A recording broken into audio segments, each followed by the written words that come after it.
He guys, welcome back to the channel किंडोजन with Aradhya. और आपको पता है कि इस टाइम पे मेरे सिर्फ और एक्सपीरियंस वीडियो आ रहे हैं।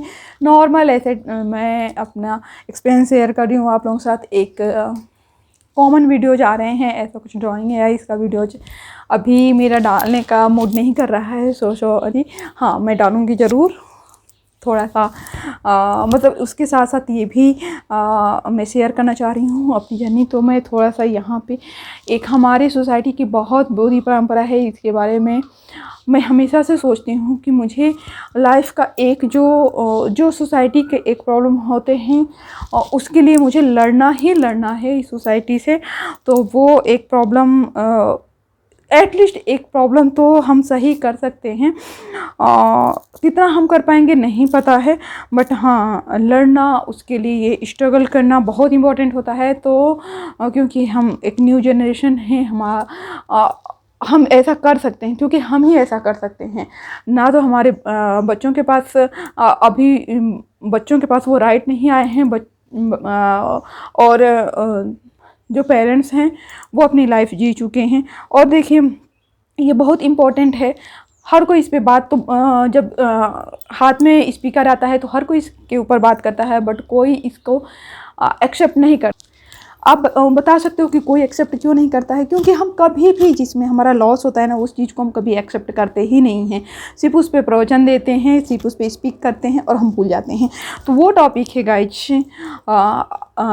डाउरी। हमारे समाज में डाउरी एक ऐसा कीड़ा है जो हमारे समाज को, हमारी सोसाइटी को, हमारे लाइफ को, हमारे सब को वो खोखला कर चुका है। हर कोई इससे बहुत परेशान है। हर घर में डाउरी को लेके, दहेज को लेके गंदगी होती रहती है। तो इस पे बहुत लंबा चौड़ा मैं क्या बोलूँ, सबको पता है।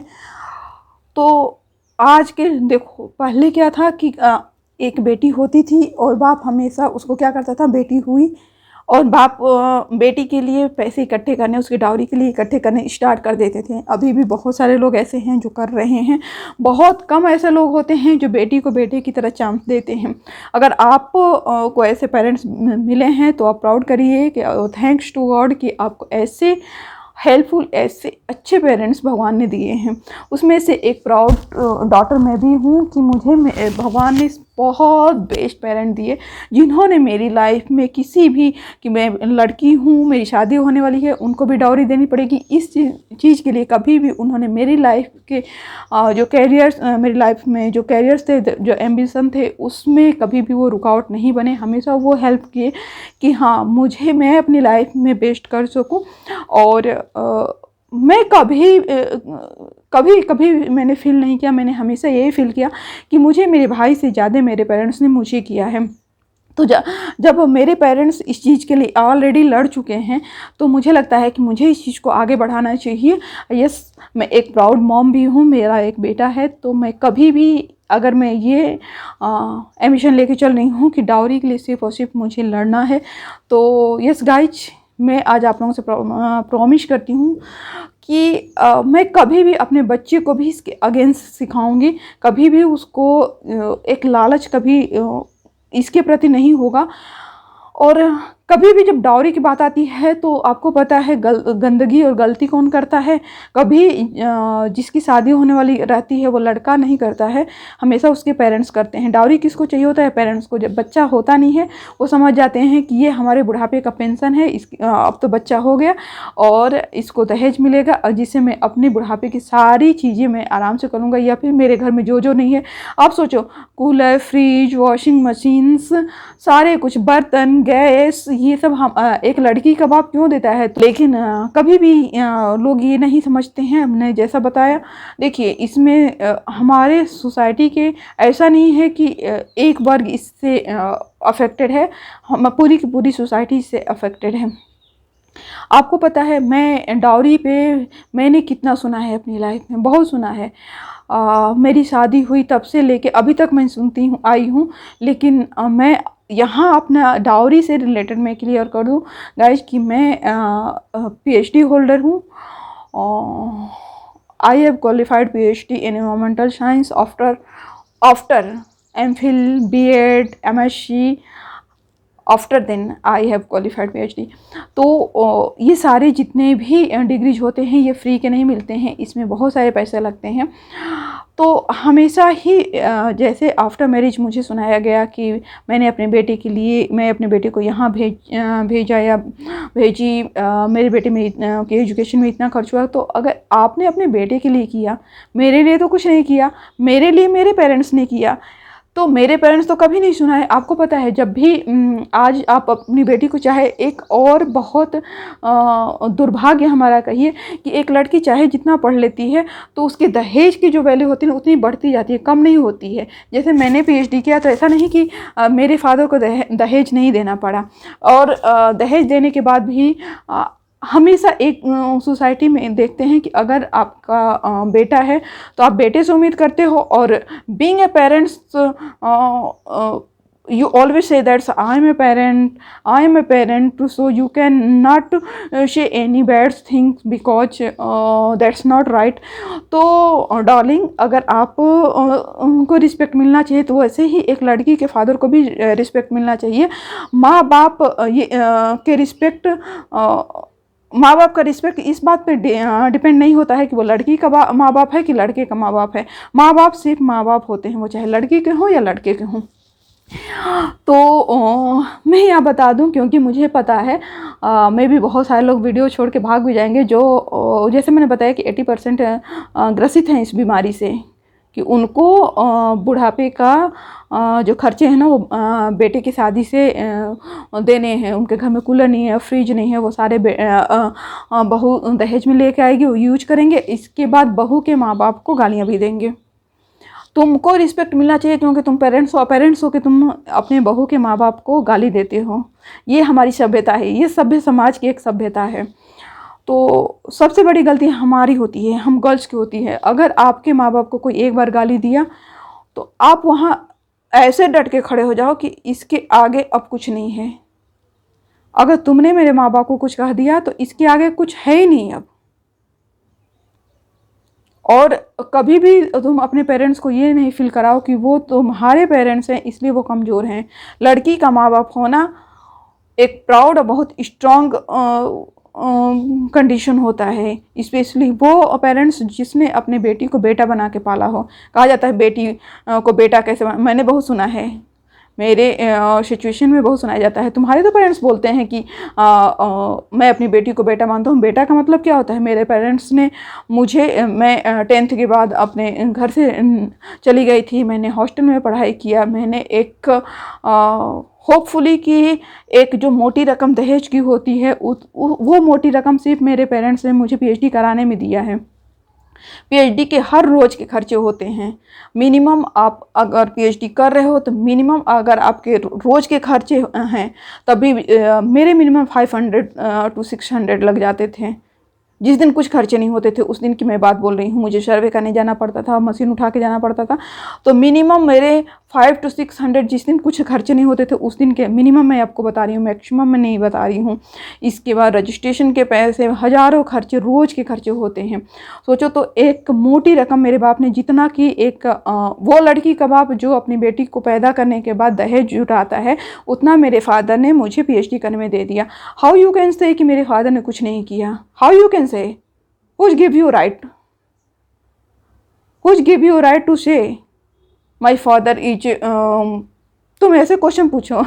मैं आपको बोल रही हूँ, हर लड़की को बोल रही हूँ कि अगर कोई बोले कि तुम्हारे बाप ने दहेज नहीं दिया तो ऐसे आँख में आँख डाल के बोलो कि who give you right? मैंने तुमको राइट दिया कि मेरे बाप को ऐसे बोलो? क्योंकि तुम्हारे बाप ने तुमको इतना स्ट्रांग बनाया है। मेरे पापा जिसने मुझे PhD कराया उन्होंने मुझे सक्षम बनाया कि मेरी लड़की समाज के हर बुराई से उनके खिलाफ बोल सके। जिसको बुरा लगता है, मैं बोल रही हूँ कि अभी अगर तुमको ये मेरा टॉपिक बुरा लग रहा है, क्विट करो, क्योंकि तुम नहीं हो देखने लायक मेरे वीडियो को। और हर लड़की को मैं बोल रही हूँ कि मेरा वीडियो देखो और बनो इतना स्ट्रांग तुम्हारे पेरेंट्स को कोई आंख उठा के भी न बोल सके, क्योंकि तुम उस पेरेंट्स के बच्चे हो जिस पेरेंट्स ने तुम्हें उस लायक बनाया है जिसकी वजह से ये सब तुमसे शादी किए हैं। तुमको पता है जिस लड़की की शादी उसके एजुकेशन पे होती है तो ये जो शादी करते हैं लड़के वाले, वो दहेज भी लेते हैं, प्लस ऐसी लड़की भी लेते हैं जो आके उनके अर्निंग करके दे। अब सपोज करो कि जैसे मेरे कंडीशन में जैसे मैंने बताया कि मैं जब आफ्टर माय डिलीवरी मुझे पेरेंटिंग सिंगल पेरेंटिंग करनी पड़ी, तो उस सिचुएशन में वो तकलीफ़ और मेरी बड़ी है कि अगर आप अपना करियर छोड़ के अपने बच्चे को पाल रहे हो, अपने घर को देख रहे हो, वो तकलीफ़ अंदर अंदर कुढ़न होती है कि मेरे पेरेंट्स ने इतना मेरे लिए किया, इसलिए किया क्या। तो मैंने बताया ना कि कभी भी अगर एक बार कोई तुम्हारे पेरेंट्स को बोल दे, चाहे वो तुम्हारा हस्बैंड हो या फिर उसके माँ बाप हो या फिर उसका घर हो, तो कभी भी उसको कभी सेकेंड चांस नहीं देना, ये सुन लो। और लड़की जो होती है वो सबसे मजबूत होती है, कभी भी कमज़ोर नहीं होती है एक लड़की, ये हमेशा ध्यान रखना। और कभी भी होम वायलेंस होते हैं ना, उसको कभी भी जैसे ही होम वायलेंस स्टार्ट हो, उसका जो तुम्हारा लास्ट डिसीजन होता है वो फर्स्ट डे ले लो। अगर तुमने एक दिन बर्दाश्त कर लिया होम वायलेंस को, वो होम वायलेंस हमेशा ही तुम्हारे साथ होता रहेगा। ये एक नेचुरल और एक बहुत ही सच्ची चीज़ है। तुमने सोचा कि अभी तो ये चलो आज बोल दिया कल सुधर जाएगा, नहीं। अगर तुमने एक दिन बोल दिया ना, एक दिन तुमने नहीं बोला ना उसके अगेंस्ट, तो वो और दूसरे बार जब होगा तो तुम्हारे साथ और बड़ा होगा, क्योंकि तुमने एक दिन कुछ नहीं बोला है। तो सबसे पहली बात। और दूसरी बात कि कभी भी ये मैंने भी किया था, बट अनफॉर्चुनेटली मेरे साथ ये नहीं हो पाया। कभी मैंने नहीं सोचा था कि मेरे फादर को डाउरी देना पड़ेगा, यही नहीं सोचा था। डाउरी के लिए सुनना मेरे फादर को या मुझे सुनना, तो ये बहुत दूर की बात थी, बहुत दूर की बात थी। आज मैं वो प्रियंका हूँ जो शादी से पहले की प्रियंका बोल रही है कि मेरे फादर को कोई बोल देगा मेरे सामने, ये मेरी सोच से ऊपर था। मैं ऑनेस्टली गाइज, मैं जितने लड़कों के रिश्ते नहीं आते हैं ना, उतने मेरे रिश्ते आए शादी के लिए। जितने मेरे पति के रिश्ते नहीं आए होंगे, उससे ज़्यादा रिश्ते मेरे आए थे शादी के लिए, कि मुझे आपकी लड़की से शादी करनी है, मुझे आपकी लड़की से शादी करनी है। कुछ था मेरे अंदर तब आए थे, कोई मेरा ये चेहरा देख के नहीं आया था, मेरे अंदर कुछ था। इस चेहरे के साथ साथ सब, जब आप कोई आपको देख रहा है ना, तो सब कुछ एनालिसिस करता है। तो मैं वो प्राउड गर्ल थी कि मुझे प्राउड फील होता था, और मुझे मेरे फादर को भी प्राउड फील होता था कि उनकी लड़की के लिए रिश्ते आते हैं।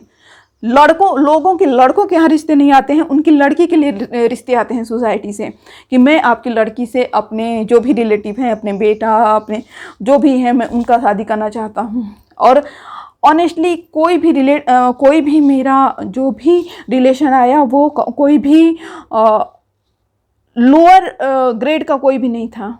आज मैं पुणे में रहती हूँ, होपफुली मैं बता दूँ तो 3 से 4 मेरे रिलेशन ऐसे आए थे जो लड़के फॉरेन में थे। 2-3 रिलेशन मेरे आईएएस के आए थे। बट जैसा मैंने बताया कि मैंने फादर से अपने बोल के रखा था कि पीएचडी के बाद मैं शादी करूँगी। तो मेरे फादर और मेरे ग्रैंडफादर, मैं अपने पापा की बात छोड़ दूँ, मेरे बाबा ने रिश्ते रिजेक्ट किए थे कि वो उसका जब एजुकेशन हो जाएगा तभी हम उसकी शादी करेंगे। ऐसे प्राउड मेरे ग्रैंड पेरेंट्स थे। मेरे दादाजी, मेरे बाबा गाँव में बोलते थे कि मेरी बेटी असिस्टेंट प्रोफेसर है। Yes, I am assistant professor university.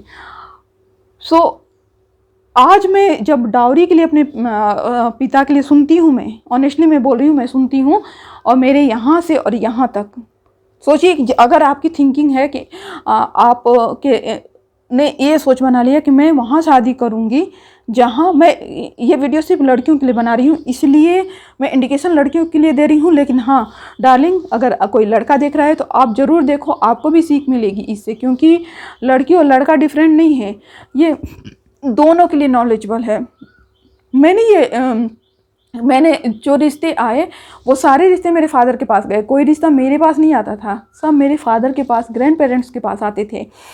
तो अगर और ऐसा नहीं है मैंने पीएचडी किया, मैं हॉस्टल में रही हूँ, मैं बाहर, मैं कहीं ऐसा नहीं कि घर में रही हूँ कि मैंने सोसाइटी नहीं देखी है। सोसाइटी में आप लोगों को पता है कि हर लड़की के पास ऑप्शन शो होते हैं कितने, तो मेरे पास भी ऑप्शन आते थे, लेकिन बट हमेशा मेरा एक स्टेटस ये था, माइंड ऑफ स्टेट ये था कि मुझे अपने फादर के वो रिश्ता करना है जिसमें मेरे फादर की रिस्पेक्ट हो। इसलिए मैंने ये शादी अपनी किया कि मेरे फादर की रिस्पेक्ट होगी, क्योंकि मेरे फादर ये शादी लाए हैं, उन्होंने खोजा है। मैं हमेशा बोलती थी आप शादी कभी भी, मेरी शादी ये मत देख के करिएगा कि उसके पास इतने पैसे हैं। और मेरे फादर ने पैसे देख के शादी नहीं किया था, ऑनेस्टली।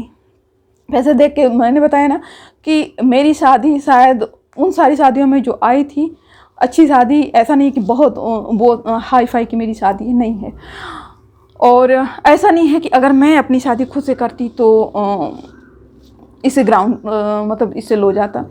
बट हमेशा जब पेरेंट्स आपके लिए करते हैं तो हमें एक चांस मिलता है अपने फादर को प्राउड कराने का। ऐसा नहीं कि एक चांस मिलता है, चांसेस बहुत मिलते हैं, लेकिन ये एक बहुत इंपॉर्टेंट चांस होता है कि अपने लाइफ का जो मेन आपका डिसीजन है, मैरिज एक बहुत ही इम्पॉर्टेंट फेज होता है, क्योंकि हमारी लाइफ उसमें चेंज कर रही होती है। तो मैंने ये जो इम्पोर्टेंट फेज था अपने फादर को दिया, उनको प्राउड फील कराने के लिए। On the base of my knowledge, on the base of my choice, orange या फिर लव मैरिज, कोई भी मैरिज ख़राब नहीं होती। अंडरस्टैंडिंग पावर होनी चाहिए जो एक लड़का और एक लड़की के अंदर होता है। अगर अंडरस्टैंडिंग अच्छी है तो love marriage better than orange marriage. क्योंकि ऑरेंज मैरिज में क्या होता है, हम एक दूसरे को जान नहीं रहे होते हैं। अभी तो ठीक है कि इंगेजमेंट होता है, हम एक दूसरे से बात कर रहे होते हैं, बट पहले ऐसा नहीं था। तो बट मैंने अपनी इस सोच को भी पीछे करा कि मुझे मेरे फादर ने मेरे लिए इतना किया है कि पूरी दुनिया से मेरे पापा आज भी लड़ने के लिए तैयार रहते हैं, और कल भी थे मैं पूरी दुनिया से लड़ने के लिए तैयार कि मेरी बेटी जो कहेगी मुझे वही करना है। मुझे उस पर पूरा विश्वास है। तो डार्लिंग, अगर तुम मेरे फादर की रिस्पेक्ट नहीं कर सकते, हर लड़की के लिए बोल रही हूँ मैं, ये मेरी भाषा नहीं है, मैं हर आपकी आवाज़ बन के बोल रही हूँ कि अगर तुम्हारे फादर की या तुम्हारे पेरेंट्स की रिस्पेक्ट या तुम्हारे घर की रिस्पेक्ट कोई नहीं कर रहा है तो तुम कोई बाध्य नहीं हो कि तुम उस रिश्ते को ढोते रहो। और रिश्ता तोड़ के भागना में भी बहुत सारे चांसेस आते हैं जिसमें अनबियरेबल होता है करना। बट रिश्ते तोड़ के भागना ये कहीं का वो नहीं होता है, क्योंकि हम वो नहीं है कि जानवर नहीं है कि आज एक से अटैच हो गए कल दूसरे से अटैच हो, या फिर आज एक ने फ़ायदा उठा लिया कल दूसरे ने फ़ायदा उठा लिया। ठीक है, आपके फादर ने बहुत ही सोचिए कि एक लड़की की शादी करने में बाप एक पूरी अपनी लाइफ की पूरी अर्निंग लगा देता है, पूरी खुशी लगा देता है। जब वो एक बाप पुराना कपड़ा पहन के अपनी बेटी की शादी में बहुत खुश होकर खड़ा होता है, क्योंकि वो देख रहा होता है कि मेरी लड़की, क्योंकि वो सेटिस्फाइड होकर शादी करता है, वो देख रहा होता है कि उस फटे हाल में भी वो इतना खुश होता है जैसे कोई राजा हो, क्योंकि वो देख रहा होता है कि मेरे बच्चे की लाइफ ना सिक्योर है। तो बीइंग अ गर्ल, आप अपने फादर को हमेशा ही प्राउड फील कराइए। कभी भी फादर को ये मत फील कराइए कि वो एक आपका फादर है, गर्ल का फादर है तो आप वो कमज़ोर है। नो डार्लिंग, आपका बाप एक बेटे के बाप से ज़्यादा स्ट्रांग है, क्योंकि आपको उसने पाला पोसा और इसके बाद वो आपकी शादी कहीं और कर दिया। और हर किसी को पता है कि लड़की कभी भी और मेरे फादर आज भी ऐसा नहीं कि मुझसे कुछ लेते हैं या ये करते हैं। सिर्फ फादर एक लड़की की स्माइल देखने के लिए, अपने बच्चे की स्माइल देखने के लिए अपनी पूरी ज़िंदगी की खुशी, अपनी पूरी ज़िंदगी की कमाई लगा देता है। तो अगर जिस घर में जिस इंसान को तुम्हारे बाप की अगर वैल्यू नहीं है ना, तो वो इंसान अगर अपने माँ बाप को सामने ला के बोला है कि मेरे माँ बाप, तो वो ड्रामा कर रहा है। आप ये सोच लो, और उसके माँ बाप भी ड्रामा कर रहे हैं, क्योंकि उनको अपने बच्चे से रिस्पेक्ट चाहिए, बट तुम्हारे पेरेंट्स का रिस्पेक्ट नहीं है। दैट मीन्स कि वो सो गाइज, वीडियो जब हम बात करते हैं तो वीडियो बड़ा हो जाता है, बट मैं ऑनेस्टली आप सारे लोगों से रिक्वेस्ट करी हूँ, गर्ल्स से, कि प्लीज़ अपने फादर को कभी भी कमज़ोर हम बनाते हैं, क्योंकि हम इतने कमज़ोर हो जाते हैं कि हम रोएंगे, अपनी सिचुएशन को बताएंगे कि हमारी सिचुएशन इतनी क्रिटिकल हो गई। मैं PhD होल्डर हूँ, मैंने ऑल ओवर मेरी जितनी डिग्री है कभी किसी चीज़ में मेरे फादर ने इंटरफेयर नहीं किया। सारा डिसीजन मैंने लिया है, सारे जगह मैं खुद गई हूँ। होपफुली कि मेरे शादी से पहले, जैसे मैंने बताया कि शादी के बाद मैं कुछ नहीं कर पाई, बट हाँ अभी मेरा बच्चा स्कूल जाने लगा है और नॉलेज कहीं नहीं गया है हमारा। हमारा नॉलेज ना एक अच्छे समय का इंतज़ार कर रहा है, जो मैं अब जो जहाँ से मैंने छोड़ा था अभी मैं वहाँ से स्टार्ट करने वाली हूँ। और हाँ, मैं अपने फादर को प्राउड फील कराने वाली हूँ कि yes papa, you are right, You always right to give me a chance to grow as like a boy, as like my brother, and you are always right to believe me on any phase. अगर मैं रात में भी आती हूँ तो मेरे father को ये टेंशन होता था कि मैं सेफ हूँ, कभी ये नहीं टेंशन होता था कि मेरी लड़की कुछ गलत तो नहीं करी, कभी भी नहीं। अब मैं जैसे बता रही हूँ, मेरे फादर नहीं, मेरे बाबा की भी बात मैं बोलूँ तो मेरे बाबा हमेशा जब भी उनके पास कोई आता था इतने प्राउडली बात करते थे, सुन के ऐसा लगता था कि लाइफ में हमने बहुत अच्छा किया। तो उस चीज़ को याद रखो, ना कि अगर कोई आपको नीचे दिखा रहा है उसको याद रखो, क्योंकि जो आपको नीचे दिखा रहा है वो याद करने लायक नहीं है, आपके बारे में सोचने लायक ही नहीं है। आप उसके बारे में सोचो ना, ये उस लायक है ही नहीं, तो आप उसके बारे में सोचो जो आपको अच्छे से सोचते हैं, आपका अच्छा चाहते हैं। तो गाइस, कभी भी मैं बोल रही हूँ कि अगर आपको लगे कि आपकी शादी कंडीशन बेस पे हो रही है ना, उस शादी को तोड़ दो। आप अपने फादर से पहले आप तोड़ दो। तो वहाँ बाप एक मजबूर नहीं होता है, वो स्ट्रांग फील करता है। जब आप स्ट्रांग होते हैं ना तो बाप स्ट्रांग फील करता है। तो अगर आपको ये लगे कि आपकी शादी कंडीशन पे हो रही है, डाउरी के कंडीशन पे हो रही है, किसी भी कंडीशन पे हो रही है, तो वो शादी जिस दिन फील करो उसी दिन तोड़ डाली। मैं कभी भी अपने पेरेंट्स की कमजोरी नहीं हूँ, उनकी ताकत हूँ, ठीक है। हर लड़की के लिए है। तुम सोचो, हमेशा तुम ये फील करो कि तुम अपने पेरेंट्स की कमजोरी नहीं, ताकत हो। और जो तुम्हारे बारे में नहीं सोचता, कभी भी उसके बारे में नहीं सोचो, नेवर। सबसे इम्पोर्टेंट है कि हम अपने लाइफ का 50% जो होता है उनके बारे में सोचने में निकाल देते हैं, जो हमारी सोचने के लायक ही नहीं है। तो कभी भी उनके बारे में नहीं सोचो। अपने पेरेंट्स के बारे में सोचो, अपने बच्चे के बारे में सोचो, अपने परिवार के बारे में सोचो, अपने घर के बारे में सोचो। लेकिन जो लोग तुम्हारे साथ कभी भी गलत किए हैं, हम ये नहीं कहते, गलती से गलत करना दूसरी चीज़ होती है, इंट्यूशनली गलत करना दूसरी चीज़ होती है। तो अगर किसी ने इंट्यूशन से आपका कुछ गलत किया है, never think about them, never think about them. तुम हमेशा अपने बारे में सोचो, अपने पेरेंट्स के बारे में सोचो, जिसने तुम्हें ये सोचने के लायक बनाया है, ठीक है। तो होपफुली गाइज कि ये वीडियो आप लोगों को अच्छा लगा होगा। अच्छा लगा होगा तो जानते हैं मैं क्या कहना चाहती हूँ। अच्छा लगा होगा तो प्लीज़ चैनल को सब्सक्राइब कर लेना, मेरी एक ब्यूटीफुल फैमिली का हिस्सा बन जाना। फिर हम मिलेंगे नेक्स्ट वीडियो में। Till then bye bye, see you soon, be safe, be happy and be positive.